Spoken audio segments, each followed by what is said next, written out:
आज मैं आपके लिए बिल्कुल आम घर की चीज़ों से ऐसी टेस्टी और मज़े की रेसिपी लेकर आई हूँ, जिसे देखने के बाद आपका इसे फ़ौरन से बनाने को दिल करेगा। बहुत ज़्यादा टेस्टी, बहुत ज़्यादा मज़े की बनती है, तो चलें जी अपनी मज़ेदार ज़बरदस्ती रेसिपी को बनाना स्टार्ट करते हैं। बिस्मिल्लाहिर्रहमानिर्रहीम, अस्सलाम वालेकुम, उम्मीद है आप सब ठीक होंगे। सबसे पहले तो हमने यहाँ पर ले लिए हैं 2 अदद आलू, ठीक है? आलू जो थे इनको मैंने अच्छी तरह से पहले हमने धो लिया था और इन्हें हमने कश कर लिया था। कश करने के बाद जो इसका पानी था वो मैंने नहीं निकाला, ठीक है? तो उसके साथ ही है। अब इसके अंदर डाल देनी है थोड़ी-सी मैंने सब्ज़ मिर्चें, आप अपने टेस्ट के हिसाब से थोड़ी ज़्यादा या कम भी कर सकते हैं। थोड़ा-सा बिल्कुल इसमें सब्ज़ धनिया डाल दिया है और उसके बाद मैं इसमें ऐड करने लगी हूँ 2 अदद अंडे, ठीक है? इसे अंडे का जो टेस्ट है इसके अंदर बहुत ज़्यादा मज़े का आएगा, बिल्कुल ही डिफरेंट अंदाज़ में लगेंगे। तो 1 अदद अंडा हमने इसमें डाल दिया है, 2 अदद डाल देंगे। 2 अंडे डालने के बाद अब मैं इसमें ऐड करने लगी हूँ मैदा, तो मैदा तकरीबन यहाँ पर है मेरे पास 3 चम्मच, ठीक है?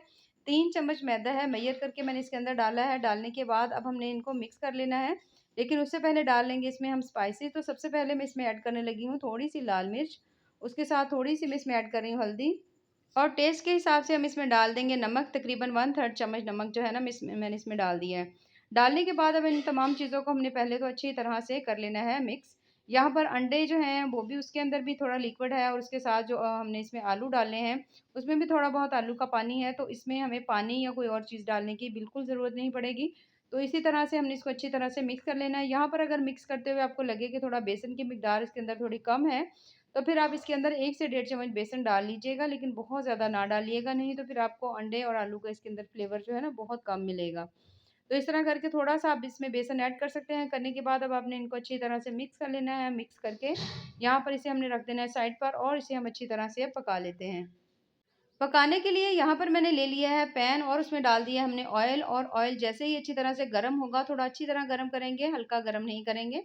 उसके बाद इस तरह चम्मच की मदद से इस सेम साइज़ के हमने तमाम जो है ना पकोड़ों की तरह हमने ये तमाम बना लेने हैं। देखिए इस तरह से करके डालते जाएँगे और इसे हम मीडियम फ्लेम के ऊपर पका लेंगे जब तक कि एक साइड अच्छी तरह जैसे ही उसका कलर जो है वो गोल्डन ब्राउन होगा तो इसकी साइड को हमने चेंज कर लेना है और दूसरी साइड को भी हमने तब तक पकाना है जब तक कि उसका भी कलर जो है ना वो अच्छी तरह से गोल्डन नहीं हो जाता।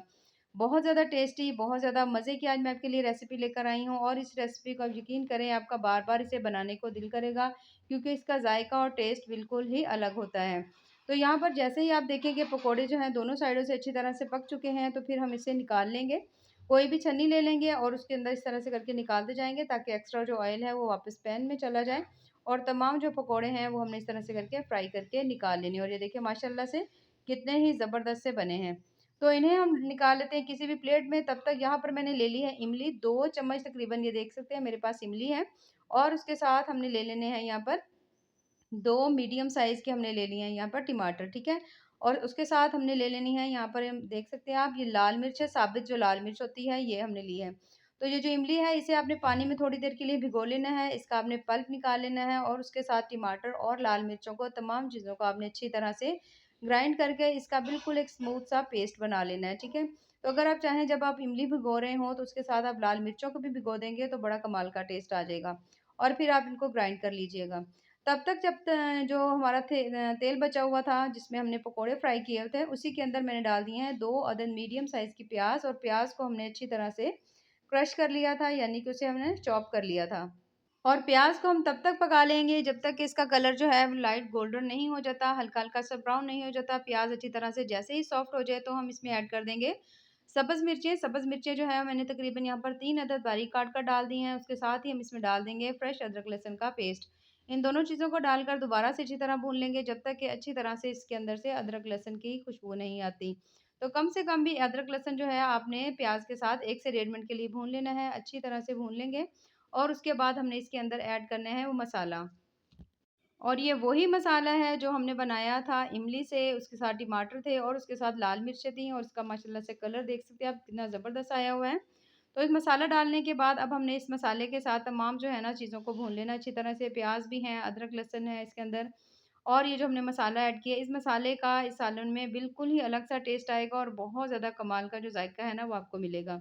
तो ज़रूर इस रेसिपी को ट्राई करिएगा और हमें कमेंट्स में ज़रूर बताइएगा कि आपको ये रेसिपी कैसी लगी।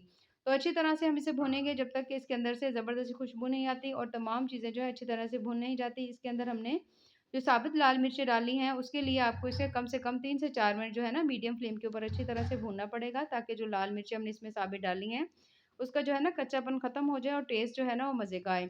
तो यहाँ पर हमने इसमें ऐड कर देना है नमक। नमक टेस्ट के हिसाब से भी डाल सकते हैं, तकरीबन हाफ़ चम्मच मैंने इसमें नमक डाल दिया है, हाफ़ चम्मच हल्दी डाल दी है। लाल मिर्च का हम इसमें यूज़ नहीं कर रहे, पाउडर जो लाल मिर्च होती है उसका यूज़ नहीं कर रहे, क्योंकि हमने इसके अंदर पहले ही जो बड़ी वाली लाल मिर्ची होती हैं, उनको हमने इस तरह से करके पेस्ट बनाकर इसके अंदर डाल दिया था। तो अगर ज़्यादा स्पाइसेस पसंद हो तो थोड़ी बहुत डाल लीजिएगा, लेकिन ज़्यादा डालने की ज़रूरत नहीं होती। तो इन तमाम चीज़ों को डालकर दोबारा से हम अच्छी तरह से भून लेंगे। कम से कम भी 3 से 4 मिनट भूनने के बाद अब हमने इसमें ऐड करने हैं कुछ मसाले। मसाले आप अपनी मर्ज़ से कम या ज़्यादा भी कर सकते हैं, अगर चाहें तो ना भी ऐड करें तो कोई मसला नहीं। धनिया पाउडर मैंने डाल दिया हाफ़ चम्मच, उसके साथ थोड़ा-सा गरम मसाला डाल देंगे और दोबारा से इसकी भुनाई करेंगे जब तक कि मसालों की अच्छी तरह से खुशबू नहीं आ जाती। कम से कम भी 2 से 3 मिनट के लिए दोबारा से हाई फ्लेम के ऊपर हमने मसाले अच्छी तरह से भून लेने हैं। और जब आप देखें कि मसाले ने ऑयल छोड़ दिया है, यानी कि पैन छोड़ना शुरू हो गया है, तो फिर हमने इसमें ऐड कर देना है पानी। और यहाँ पर माशाल्लाह से बहुत ज़्यादा मज़ेदार ज़बरदस्त सा हमारा मसाला जो है वो तैयार हो चुका है। तो यहाँ पर मैं ऐड करने लगी हूँ इसमें पानी। तकरीबन यहाँ पर मैंने इसमें 1.5 गिलास जो है ना पानी डाल दिया, ठीक है? पानी डालकर एक दफ़ा मिक्स कर लेंगे, मिक्स करने के बाद हमने इसके ऊपर ढक्कन लगा देना है और ग्रेवी को पकने देंगे कम से कम भी 5 से 6 मिनट के लिए। तो यहाँ पर अगर आपको ग्रेवी जो है थोड़ी ज़्यादा बनानी हो तो थोड़ा पानी ज़्यादा डाल लें, अगर आपने ग्रेवी कम बनानी हो तो फिर थोड़ा आप पानी कम डाल लें, यानी 1 या डेढ़ कप डाल सकते हैं। अच्छी तरह से पकने के बाद 4 से 5 मिनट इसे हमने पकने दिया है। जब ग्रेवी थोड़ी-सी अच्छी तरह पक गई है, तो हमने इसके अंदर डाल दिए हैं जो हमने पकोड़े बनाकर रखे हुए थे, वो हमने इसमें डाल देने हैं। डालने के बाद दोबारा से हमने इस तरह से हल्का-सा मिक्स करना है, ढक्कन लगा देंगे और कम से कम दोबारा से 5 से 6 मिनट के लिए लो मीडियम फ्लेम के ऊपर अच्छी तरह से इसे छोड़ देंगे, ताकि ग्रेवी जो है अच्छी तरह से पक जाए और पकोड़े हमारे और अच्छी तरह से सॉफ्ट हो जाएँ। और यहाँ पर माशाल्लाह से ज़बरदस्त हमारा जो सालन है वो तैयार हो चुका है, जो ग्रेवी है वो भी अच्छी खासी गाढ़ी हो चुकी है। तो अगर आप इसे थोड़ा और थिक करना चाहते हैं तो फिर आप इसकी फ्लेम जो है वो हाई करके इसे थोड़ा और थिक कर सकते हैं। अगर पतला रखना चाहें तो जैसे आपकी मर्ज़ी से आप कर सकते हैं। तो यहाँ पर ये जो सालन है माशाल्लाह से हमारा परफेक्ट तौर पर तैयार हो चुका है। तो यहाँ पर मैं इसमें ऐड करने लगी हूँ थोड़ी-सी कसूरी मेथी और उसके साथ इसमें ऐड करने लगी हूँ थोड़ा-सा इसमें सब्ज़ धनिया। इन दोनों चीज़ों को डालकर दोबारा से हम इसे दम देंगे, बिल्कुल हल्की दम वाली फ्लेम के ऊपर तकरीबन 5 मिनट के लिए। और माशाल्लाह से 5 मिनट के बाद ज़बरदस्त है हमारा जो आज की रेसिपी है वो तैयार हो चुकी है, जो कि बेहद टेस्टी बहुत ज़्यादा मज़े की बनी है। तो इसे हम निकाल लेते हैं अपनी प्लेट में। और माशाल्लाह से आप देख सकते हैं बहुत ज़्यादा टेस्टी, बहुत ज़्यादा मज़ेदार, ज़बरदस्त सी हमारी आज की जो रेसिपी है वो तैयार हुई, जो कि बेहद टेस्टी बनी है। आप इसकी ग्रेवी चेक कर सकते हैं, माशाल्लाह सालन की आप लुक चेक कर सकते हैं कि कितनी ही मज़ेदार और ज़बरदस्त सी लग रही है। थोड़ा-सा इसके ऊपर मैंने डाल दिया है सब्ज़ धनिया और माशाल्लाह से बहुत ज़्यादा मज़े की रेसिपी बनी है। तो अगर आपको मेरी आज की ये रेसिपी पसंद आए, तो चैनल को ज़रूर लाइक करें, सब्सक्राइब करें। दुआओं में याद रखिए। अल्लाह हाफ़िज़।